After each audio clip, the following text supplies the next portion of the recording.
sure you'll get sick of me by the end of this morning, but I really appreciate you coming. If we could have the slides.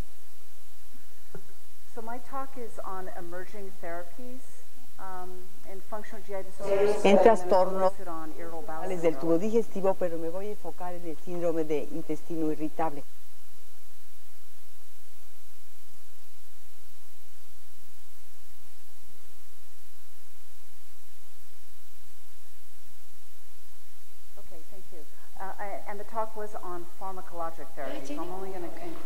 Voy a hablar de terapia farmacológica, únicamente medicamentos y no terapias conductuales, por ejemplo. Estas son mis declaraciones de conflicto de intereses. Cuando pienso en la farmacoterapia, y esto es bastante simplista, pero pienso en cuál es el mecanismo, cuáles son los síntomas que estoy intentando tratar, qué es lo que le molesta al paciente y cuál sería el mejor tratamiento para ese paciente en particular. Si realmente estoy queriendo enfocar el tratamiento en normalizar los patrones de motilidad y el tránsito, podría yo utilizar algunos de estos agentes, por ejemplo, para estreñimiento, otros agentes para diarrea. Si pienso que los hábitos intestinales están bien con el tratamiento, pero el paciente está teniendo más dolor y quiero tratar la hipersensibilidad visceral, que es lo que pasa en síndrome de intestino irritable, pienso en estos tratamientos, ya sea que tenga el paciente estreñimiento o diarrea, reconociendo que cuando tratamos el dolor también podemos tratar el tiempo de tránsito intestinal o la motilidad.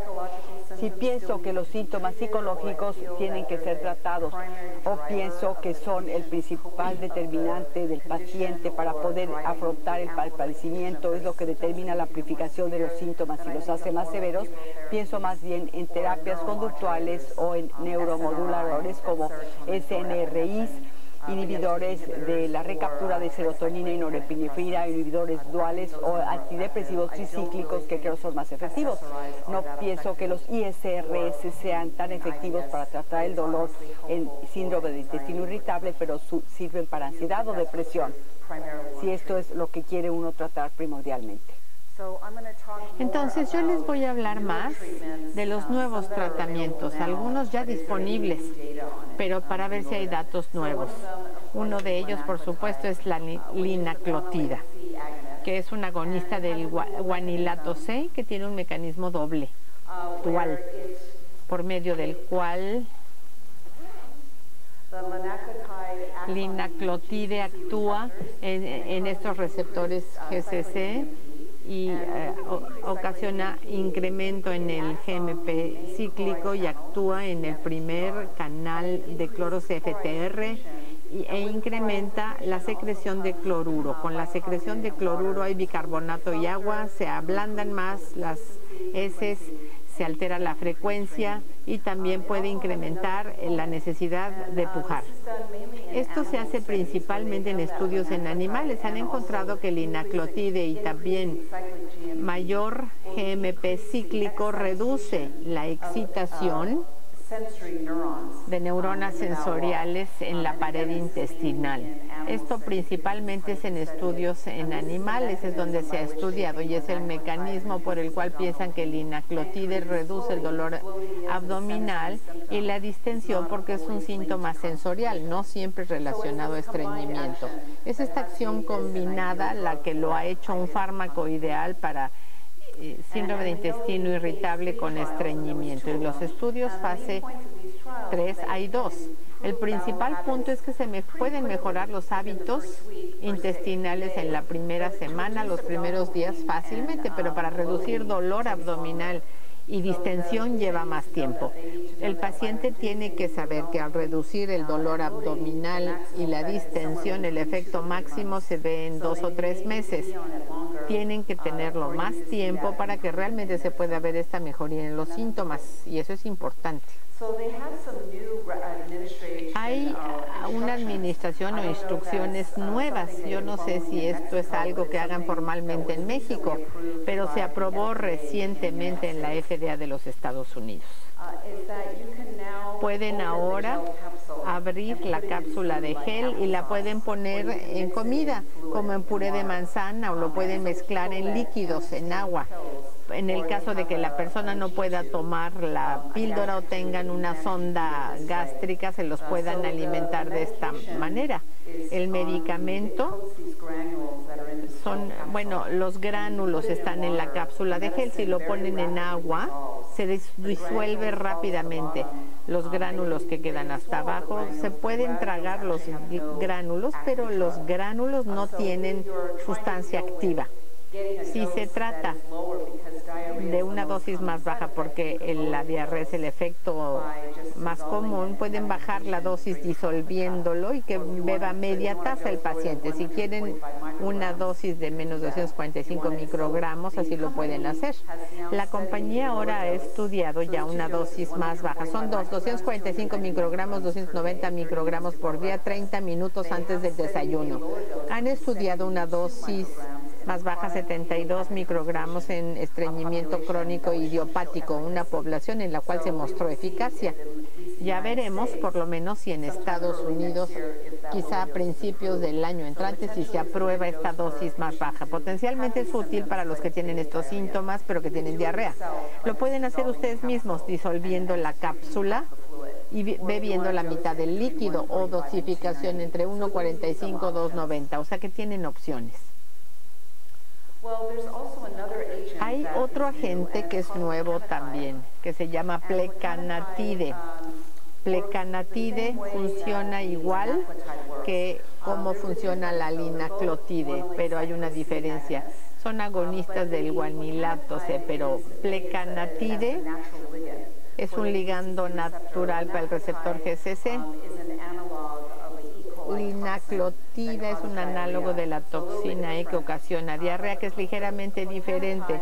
Plecanatide tiene un mecanismo de acción similar a la linaclotide. Se ha estudiado en estreñimiento crónico idiopático y en síndrome de intestino irritable con estreñimiento. Es una nueva aplicación que se está solicitando la aprobación para estreñimiento crónico.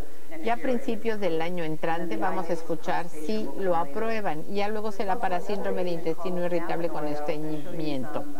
Hay otro agente que se llama tenapanor, que funciona en el recubrimiento epitelial. Hay intercambiador de sodio que secreta el sodio y hidrógeno y absorbe sodio, que es un proceso que se da de manera natural, pero tenapanor lo inhibe. Se ha estudiado para estreñimiento crónico, particularmente cuando es síndrome de intestino irritable con estreñimiento. Estos son los datos sobre plecanatida, otro agonista de guanilato C.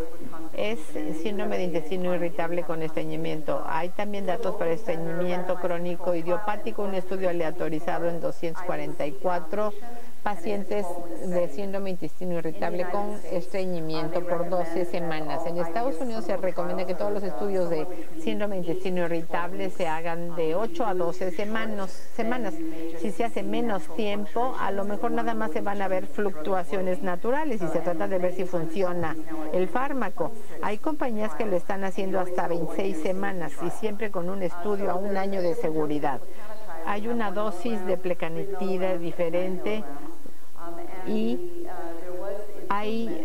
hubo mejoría, la de 1, la de 3 y la de 9. La de 3 mejoró el cambio del basal en la peor severidad de dolor abdominal. Es punto final primario en este estudio. Fue el cambio del basal en evacuaciones completamente. En los estudios de estreñimiento hay una mejoría de evacuaciones espontáneas que sí hicieron que el paciente se sintiera que lo vaciaba completamente. En Estados Unidos y en Europa, las autoridades regulatorias para pacientes con síndrome de intestino irritable con estreñimiento quieren tener un punto final compuesto, en donde haya reducción en dolor abdominal y también mejoría en los hábitos intestinales. Para el punto final compuesto, el de 3 miligramos y 9 miligramos, sí cumplieron con los puntos compuestos de la FDA, con respecto a la frecuencia de las evacuaciones y la forma de las evacuaciones. Este es un fármaco que tenemos que ver si se va a aprobar. Yo estoy esperanzada.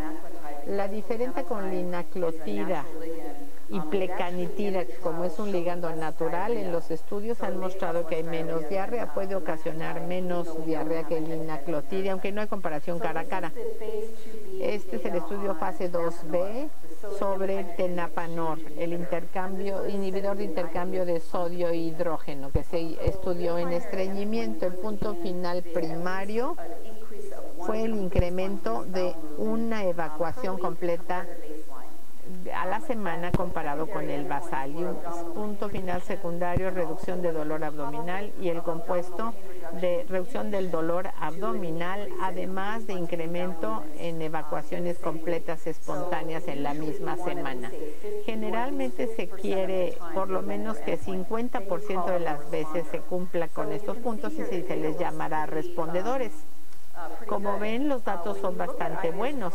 Al ver los estudios hechos en síndrome de intestino irritable, la ganancia terapéutica entre el real y el placebo es como de 10 a 15%. O sea, casi nunca se ve más. Pero este es un estudio fase 2B. A menudo los resultados se ven mejores que cuando se hacen estudios fase 3 más grandes, pero la ganancia terapéutica es de 25 a 30%, aquí es de 20%. Bastante bueno. Mejora el dolor y la frecuencia de las evacuaciones también. Es cuestión de ver en estudios más grandes como los fase 3 cómo se ven los estudios. La compañía trata de estudiar los mecanismos por los cuales el inhibidor de intercambio de sodio e hidrógeno puede mejorar el dolor abdominal.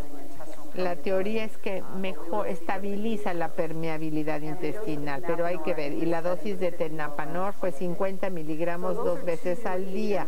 Son dos agentes que ojalá se aprueben si muestran eficacia en síndrome de intestino irritable con estreñimiento.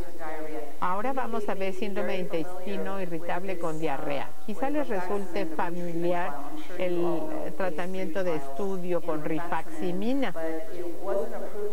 No se aprobó en Estados Unidos sino hasta que la FDA vio los datos del retratamiento. Los solicitaron es porque los estudios fase 3, como a las 10 semanas después del tratamiento, regresaban los síntomas, lo que querían saber si era padecimiento crónico, el síndrome de intestino irritable, qué se haría después de tratar con rifaximina, mejoraban pero regresaban los síntomas. Perdón que no tengo una mejor diapositiva. Es un diseño interesante. Comenzaron con placebo. Los pacientes no sabían que tenían placebo, pero le daban a todo el mundo placebo, no sabían si era rifaximina o control, y si había mejoría en los síntomas se consideraba respondedor al placebo y se le retiraba del estudio. Querían deshacerse de los respondedores a placebo y luego a todos los pusieron con rifaximin. No creo, tal vez pensaban que les daban rifaximina con placebo, pero continuaron. Lo siguieron 4 semanas. En este periodo fue cuando determinaron si respondían al medicamento o no. Si respondían al medicamento, se les seguía durante 18 semanas. Ellos buscaban que si había recidiva de los síntomas, si no respondían, se salía del estudio, pero si sí respondían, se quedaban en el estudio. Con recidiva y mayor o incremento en los síntomas, se les aleatorizaba placebo o rifaximina 350 miligramos 3 veces al día. Los siguieron para ver cómo respondían y luego esperaron 6 semanas. Pero lo interesante aquí es si respondían o no, los volvían a poner en un segundo retratamiento, o sea, se basaba en la recidiva de síntomas, aunque les fuera bien era un segundo retratamiento. Querían ver cómo les iba a los pacientes y les daban tratamientos semanales. La cantidad total de tratamientos en el estudio es de 3 veces, pero 2 se les considera como retratamiento. Este es el diseño del estudio. Creo que es importante que sepamos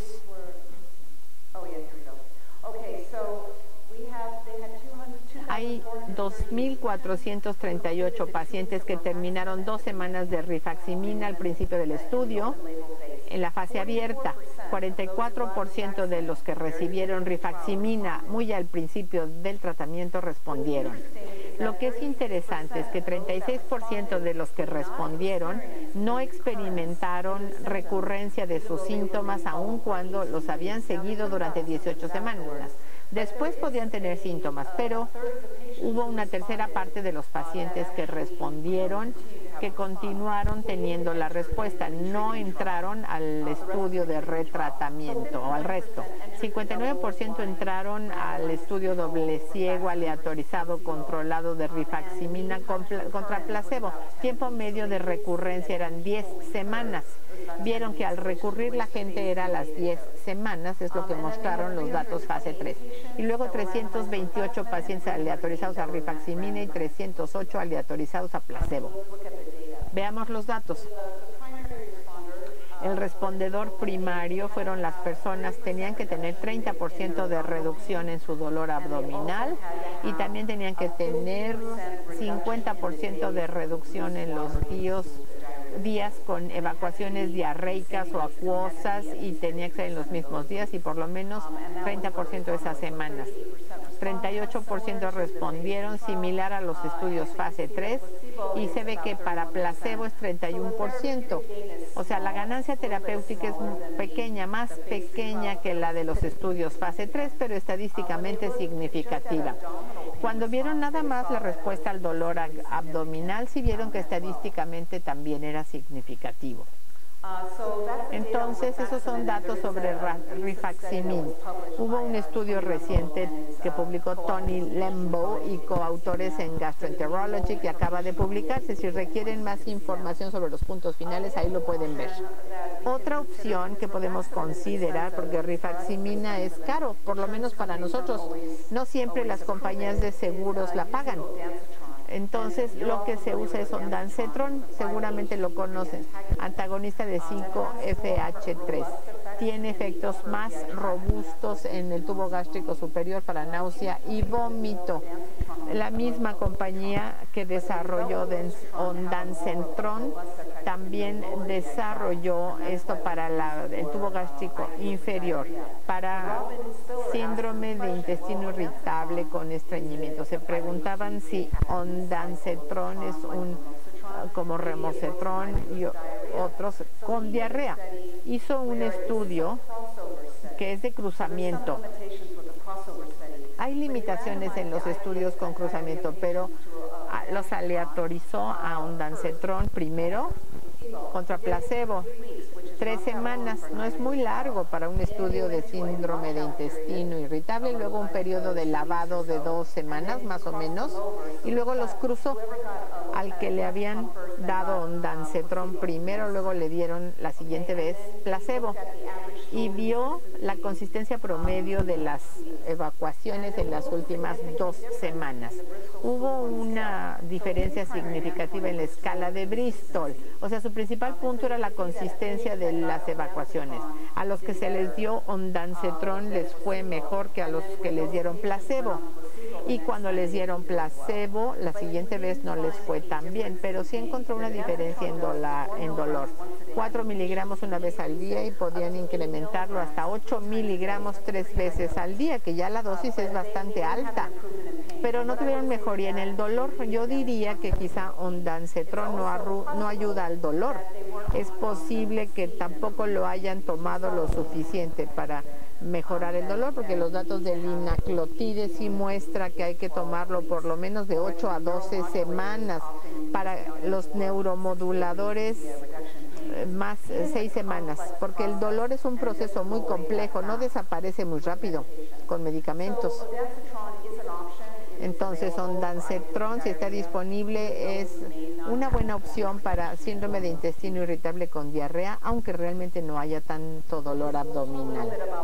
Hablemos de la diarrea de ácidos biliares. Hay datos que muestran que entre 20 a 25% de los pacientes con diarrea crónica tienen diarrea de ácido biliar. Es un sobreestimado quizá, pero hay pacientes con diarrea crónica, sea funcional o que cumplen con los criterios de síndrome de intestino irritable con diarrea, pueden tener diarrea de ácido biliar. Vamos a ver qué es lo que ocurre aquí. Vamos a ver de este lado. Aquí está la circulación enterohepática de los ácidos biliares. Bilis que se secreta, que va al intestino, se reabsorbe en el ilion distal por medio del receptor de transportador de ácido biliar, y luego cuando se señaliza FXR se activa y se incrementa una proteína que se llama FGF19, se alimenta el hepatocito y dice: ya reabsorbí ácido biliar, ya no tengo que hacer tanto. Normalmente se reduce la síntesis de los ácidos biliares. Lo que pasa en la diarrea de ácidos biliares es que hay un problema, se incrementa o hay una alteración en la absorción de los ácidos biliares, pero los hepatocitos no siempre reciben la señal que tienen que seguir haciendo ácidos biliares porque el organismo no lo tiene y sigue alimentando ácidos biliares, llegan al intestino pero no se reabsorben. Cuando los ácidos biliares llevan al colon, es como un laxante y les da diarrea.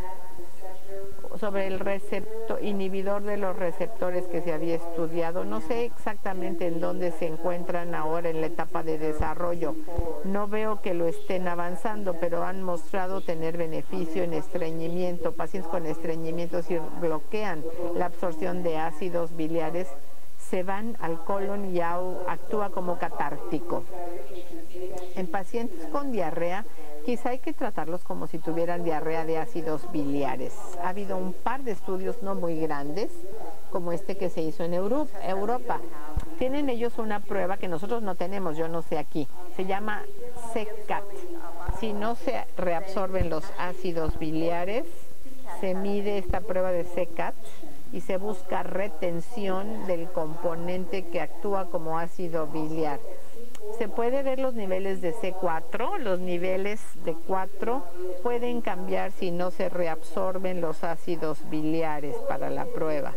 Lo que hicieron en este estudio fue tomar a pacientes con síntomas de diarrea de intestino irritable y vieron los niveles de CCAT, y una tercera parte de los que tenían diarrea tenían un CCAT anormal, lo que sugería que era diarrea de ácido biliar, mientras que C4 el 19% eran normales. Vieron que CCAT sí se correlacionaba con el tránsito colónico, con los hábitos intestinales y la síntesis de ácidos biliares. Les dieron un ligante de ácido biliar para ver si tenían reducción.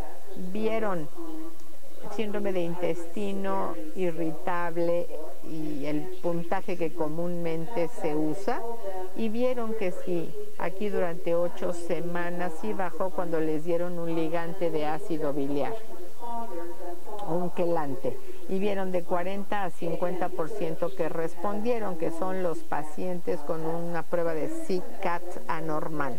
Hay evidencia de que hay pacientes con síndrome de intestino irritable con diarrea que responden a un quelante. Son agentes que se pueden considerar. Los datos sugieren que sí funciona en algunos pacientes. Si le preguntan a los clínicos que lo usen, yo no sé aquí cómo es, pero dirán que más o menos 20% de los pacientes con diarrea, síndrome de intestino irritable sí van a responder. El luxadolina es algo más nuevo. Es el agente más nuevo. La acción antidiarreica de la gente es porque es un agonista de receptor de mu, como loparomida, pero esa se usa también para diarrea. Pero la actividad en el receptor de opioide mu usado solo puede dar estreñimiento. O sea que este agente es para trabajar en receptores opioides kappa y delta, receptor de opioide kappa y delta, que es antagonista también y agonista de kappa. Sienten que si se tiene actividad agonista en el receptor opioide mu, se puede reducir el dolor visceral. Si la actividad es antagonista en el receptor de opioide delta, se puede incrementar la actividad visceral. No es muy claro, pero sí hay datos que muestran que pueden funcionar en estos receptores opioides de mu, pero puede reducir el riesgo de estreñimiento porque es un antagonista del opioide de mu, no agonista, por eso se piensa que puede funcionar. Hay estudios, fase 2 en el luxadolina, que ya se publica, fase 3, perdón. Las agencias regulatorias estuvieron de acuerdo en los puntos finales primarios, los aceptaron los mismos, tanto la FDA como la EMA. Es respondedor, o sea, respondedor al estudio compuesto. Había que ver la consistencia de las evacuaciones diarias y el respondedor compuesto. Había que ver el puntaje de dolor abdominal que se redujera en 25%, consistencia de las evacuaciones de acuerdo a la escala de evacuaciones Bristol en los mismos días y una mejora de los dos síntomas de por lo menos 50% en los días del estudio. Estos son los dos estudios. Aquí está placebo de azul, 75 miligramos 2 veces al día. El color más claro es de 100 miligramos 2 veces al día. Y vean la diferencia, la ganancia terapéutica aquí más alta en este estudio. No es claro por qué es de 12% y aquí como de 8%, pero sí fue estadísticamente significativo en las dos dosis, así es que se aprobaron las dos dosis. 75, 100 miligramos 2 veces al día con alimentos. Mostró beneficio en síndrome de intestino irritable con diarrea. Algo que no mostré es que si vemos nada más la respuesta al dolor abdominal, no compuesto, que es dolor abdominal junto con la consistencia de evacuaciones, el fármaco no cumplió con ese punto final, fue estadísticamente significativo con reducción de 30% en dolor abdominal. Si ven reducción de 40% de dolor abdominal o 50% de dolor abdominal, estadísticamente sí fue significativo comparado con placebo, o sea, mostró que era más difícil tener respuesta placebo con 40 o 50% de reducción. Se ve como que sí puede mejorar el dolor, pero no fue tan fuerte como hubiésemos querido. Lo importante de el luxadolina son los eventos adversos y saber en quiénes se puede utilizar. La proporción de pacientes que reportaron eventos adversos y eventos adversos serios fue similar en los 3 grupos de tratamiento, pero como ocurre en todos los estudios, los más comunes son gastrointestinales. Esto es lo que encontraron. 13, espasmo del esfínter de Oddi, investigado por un grupo de expertos, síntomas compatibles a espasmo de esfínter de Oddi. Y a 11 les quitaron la vesícula biliar, y uno con agenesia de vesícula biliar. O sea, enlazaron este efecto colateral del esfínter de Oddi con la colecistectomía. Se recomendaba que si este era el caso, se les diera 75 miligramos 2 veces al día. En Europa, alguien sometido a colecistectomía se recomienda que para nada le den el luxadolina. Hubo 9 casos de pancreatitis, 5 de ellos por abuso alcohólico. En uno, el paciente ni siquiera tomaba el fármaco, así es que la contrarrecomendación es que si alguien bebe 3 tragos de alcohol al día, no se utilice este agente porque estarían en mayor riesgo de pancreatitis, que no queríamos, por supuesto. Esas son las recomendaciones en Estados Unidos. En Europa es interesante porque beben por cosa cultural mucho en Europa. No dieron un umbral para el alcohol. Quizá para ellos 3 copas es normal, no sé, en Europa. Así es que había que tener una historia de abuso de alcohol y determinar que era abuso de alcohol para poder usar el medicamento. Las dosis recomendadas 100 miligramos 2 veces al día. Si les daba estreñimiento, entonces se iba a la dosis de 75 2 veces al día. Pero en pacientes que ya no tienen vesícula biliar o que están recibiendo un cierto tipo de fármaco que funciona con el mismo patrón metabólico del inhibidor hay que usar dosis más baja, o aquellos que tengan deterioro hepático. De no ser así, se recomienda la dosis de 100 miligramos. Esta es mi propia experiencia con este agente. Muchos de los pacientes de síndrome de intestino irritable con diarrea, si tienen nada más un par de síntomas por semana, pero los otros días se sienten muy normal, cuando uso 100 miligramos 2 veces al día se estreñen. Entonces, los que tienen un poquito más de síntomas intermitentes, comienzo con la dosis baja para evitar el estreñimiento. Ya luego me voy a la dosis más alta. Pero bueno, esa es mi estrategia en pacientes con síndrome de intestino irritable. Más bajo y luego voy subiendo. Pero si tienen diarrea más crónica y síntomas diarios, entonces uso la dosis recomendada de 100 miligramos 2 veces al día. Con estreñimiento nomás bajan la dosis a 1 vez al día. Otro punto importante, se absorbe, nos puede ir al cerebro. Si el paciente se salta una dosis, no se supone que deben duplicarla a la vez siguiente. Hay reportes muy raros, pero que si se toma una dosis demasiado alta, la gente se siente un poco borracha. Hay que asegurarnos de no tomar una dosis extra, de no tenerlo que hacer. Tenemos menta, aceite de menta o de hierbabuena.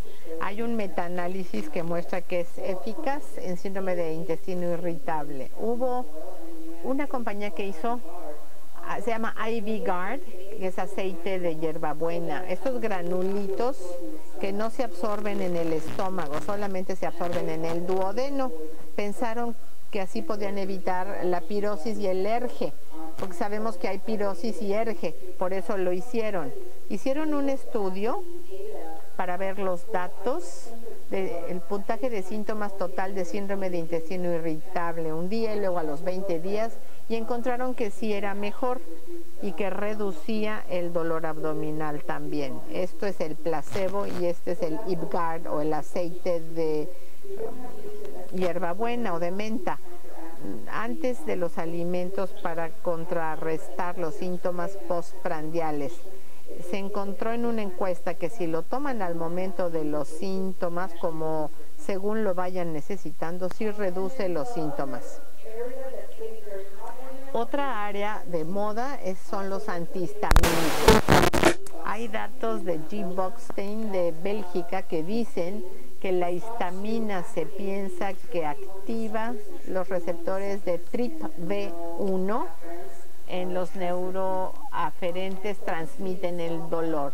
La histamina se piensa que incrementa el dolor por los receptores de histamina 1, que ocasiona sensibilización. So this is a Baristat, a rectal Baristat study where they looked at patients with IBS who were hypersensitive to Baristat, randomized them to an H1 antagonist, Ebastine versus placebo. This is published in Gastroenterology, and they found that more patients treated with Ebastine versus placebo had at least considerable relief of their symptoms. It's 46% versus 13%. Which is pretty remarkable, but again, this is a small study. You have to see what happens in a larger study.